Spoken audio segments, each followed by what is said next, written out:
Vamos finalizar então essa aula de intestino. O delgado a gente já viu que é formado por 3 porções, de cima para baixo: duodeno, que é a fixa, jejunum-ilho, que é móvel, e agora a gente vai para o último intestino, que é o intestino grosso. O intestino grosso ele se estende do ilho, observe que eu escrevi ileo com E, e às vezes vocês vão encontrar em livros ilho com I, então as duas nomenclaturas são aceitas, tá? Depende do autor e da edição. Ele então se estende do ilho, que é parte do delgado, até o ânus. Isso dá quanto de comprimento? Aproximadamente 1,5 metro de intestino. O intestino grosso, ele tem a função de peristaltismo, ele faz movimento de contração e relaxamento de musculatura lisa para impulsionar as fezes. Ele tem função de absorção de água. 90% da água é absorvida no restante do trato digestório, né, como o estômago e principalmente os intestinos. Mas um pouco de água ainda é absorvida no intestino grosso, sais e água. O intestino grosso também tem função de transformar proteínas em aminoácidos. E a gente tem algum processo de formação de vitaminas também descritos aqui no intestino grosso. E tem a função de defecação, que é a eliminação de escórias metabólicas a partir das fezes. Esse intestino grosso está localizado na cavidade abdominal e uma porção dele também na cavidade pélvica. A gente tem a primeira porção, que é chamada de ceco. Ceco, C-E-C-O. O ceco é uma bolsa que tem um fundo cego, tem aproximadamente 6 centímetros de comprimento. Aqui está o ceco, primeira porção do grosso. O ilho, que é a última porção do delgado, ele está aqui, ó. Então existe uma transição entre ilho e grosso. Tem aqui um ósseo ileal, que eu comentei na aula passada, né? Uns minutos atrás dessa mesma aula. O ósseo ileal com a papila ileal, transição de ilho para o grosso. Lembrando que aqui, ó, a gente tem as alças todas noveladas, que é o jejum no ilho. O ilho é a porção final. Aqui, ó, já é o ceco, primeira porção do grosso, fundo cego. Estendendo-se ao ceco, existe um apêndice. Esse apêndice é um prolongamento constituído de 3 tênias musculares, ou seja, músculo liso, que é chamado de apêndice vermiforme. Então, eu vou puxar aqui uma seta e vocês vão escrever aí junto comigo para não esquecer. Apêndice vermiforme, porque lembra um verme, forma de verme. Vermiforme. Vocês vão encontrar em alguns livros ou atlas apêndice cecal, também pode. Você pode também se referir. Confere aí como é que seu professor fala no laboratório de anatomia, mas existe nomenclatura para apêndice vermiforme e apêndice cecal, tanto faz. A inflamação desse apêndice é chamada de apendicite, provavelmente você já ouviu falar. Ela é caracterizada por dor na região umbilical, inicialmente periumbilical. Horas depois, essa dor desce para o quadrante inferior direito do abdômen e até para a região pélvica. Além disso, náusea, vômito e, importantemente, existe uma leucocitose, um desvio de leucócitos que é detectado através de um exame simples de sangue. E febre também é característico. Quando confirmado o diagnóstico de apendicite, o único tratamento é cirurgia. Tem que retirar o apêndice. Por quê? Porque a chance desse apêndice fazer uma ruptura e supurar é muito grande. Então, se ele rompe, isso pode gerar gangrena, isso pode gerar peritonite e, inclusive, sepse. Então, é preciso retirar isso num prazo curto de tempo para que não corra o risco de romper. Dentro de 24 horas, isso pode acontecer. Então, ter um diagnóstico é cirurgia. Isso é decisivo. Antigamente precisava fazer um corte grande no abdômen. Hoje se faz por via laparoscópica. Então é uma cirurgia que tem menores cicatrizes e é muito resolutivo, né? Apendicectomia.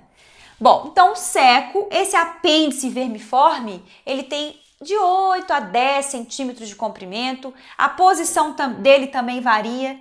Geralmente a posição é pélvica, tá? Tá direcionando aqui, olha, para o reto e ânus. mas você pode encontrar ele na posição ascendente e até voltado para a parede lateral direita. Mas o mais comum é o como eu desenhei aqui no quadro. Seguindo o seco superiormente, a gente tem o cólon.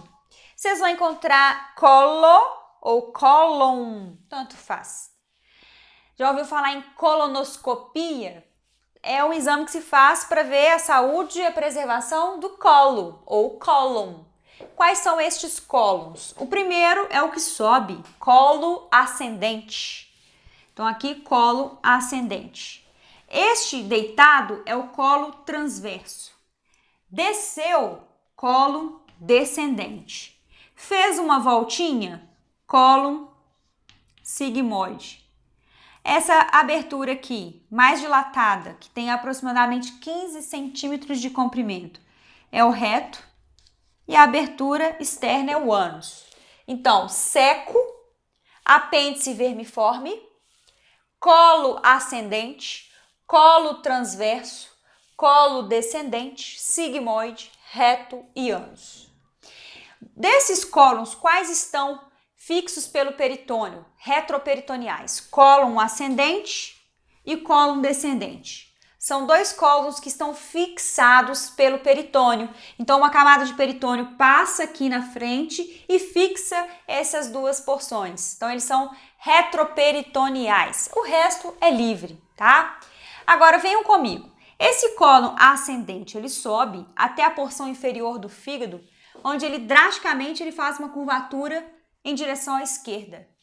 Esse ponto aqui é chamado de flexura cólica direita.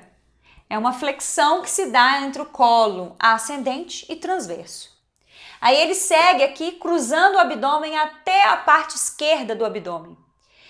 Inferiormente ao baço, eu tenho uma outra curvatura, uma outra flexura abrupta.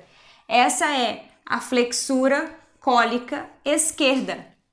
E aí eu tenho descendo o cólon descendente, aqui o cólon sigmoide e o reto. O cólon sigmoide aqui, a transição dele para o reto, se dá em torno de S3, a vértebra S3, então eu estou falando de sacro, e ele se estende aqui o reto do sacro ao cóccix, correspondendo a 15 centímetros de comprimento.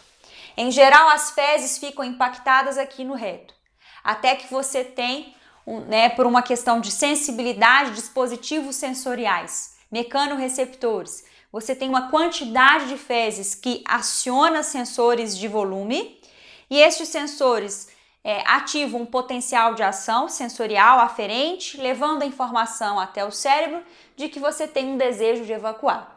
Aí você vai analisar o seu contexto, o que você está fazendo, aonde você está e quais são as condições, se são favoráveis ou não para defecar. Talvez o seu córtex frontal ele vai decidir segurar. E aí você vai inibir o reflexo de defecação. Agora, se estiver tudo tranquilo e favorável, você vai ativar o reflexo de defecação, eliminando as fezes. Então, é do reto que a gente está falando. Além disso, turma, este intestino grosso, a parte do colo transverso, que é livre, está fixada posteriormente à parede do abdômen, assim como o intestino delgado. Só que lá no intestino delgado, a gente chamava essa prega de mesentério. Aqui, a gente chama essa prega de mesocolo. Também é uma prega de peritônio que comunica o intestino grosso na parede posterior de abdômen. E 3 estruturas diferenciam anatomicamente o grosso do delgado, que são as saculações, ou austros com H, vocês também podem ver em alguns livros assim, ó. Austros, austrações ou saculações, tênias e apêndices epiploicos. As austrações ou saculações são essas estruturas em bolsa. Veja que o intestino grosso ele vai formando gominhos. Vocês não observaram isso na minha aula do delgado, né? A gente viu no delgado aquela tripa, aquela alça lisa. Aqui tem sacos, tem bolsas, tem gominhos. Primeira diferença. Segunda diferença são as tênias.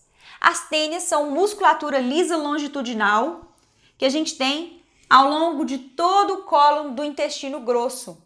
Essas tênias aqui são importantes para o mecanismo de peristaltismo. Então, essa linha aqui delicada, vocês vão ver, depois observa com atenção no atlas e também na aula prática nos laboratórios que existem essas tênias. As tênias só estão presentes no intestino grosso. E por fim, o apêndice epiploico, que são alguns pedacinhos aqui, olha, de omento, restinhos de omento, que parece um pinguinho de vela. Eu vou mostrar numa imagem para vocês digitalizada daqui a pouco. Mas é mais ou menos isso aqui, ó. São como se fossem pinguinhos de vela que tem ao longo dos cólons. Isto é resto de uma prega que eu ainda não comentei com vocês, que é chamada de omento. Por isso, o apêndice omental ou epiploico. Então, outro nome que vocês vão encontrar em alguns livros é omental. Lembra a palavra omento? Vou colocar entre parênteses aqui, ó. Omental. Apêndices omentais. Então, essas são as três características que fazem o diagnóstico diferencial do intestino grosso para o intestino delgado. Presença de saculações, presença de tênias e presença de apêndices epiploicos. Agora vocês vão ver comigo a imagem de atlas mostrando o intestino grosso. Vejam ali o seco, vejam também o apêndice secal ou vermiforme, o cólon ascendente, a flexura cólica direita, o cólon transverso, a flexura cólica esquerda, o cólon descendente, cólon sigmoide, reto e a abertura anal. As três características de diferenciação são saculações, tênias do cólon e apêndices epiploicos ou apêndices omentais. Olha agora essa imagem de um raio-x mostrando o intestino grosso após um enema de bário. Observe a flexura cólica direita e a diferença de altura da flexura cólica esquerda. Observe também que a gente consegue ver as margens e as sombras das saculações que só estão presentes no intestino grosso. Finalizamos então todos os órgãos que compõem o canal ou o tubo digestório.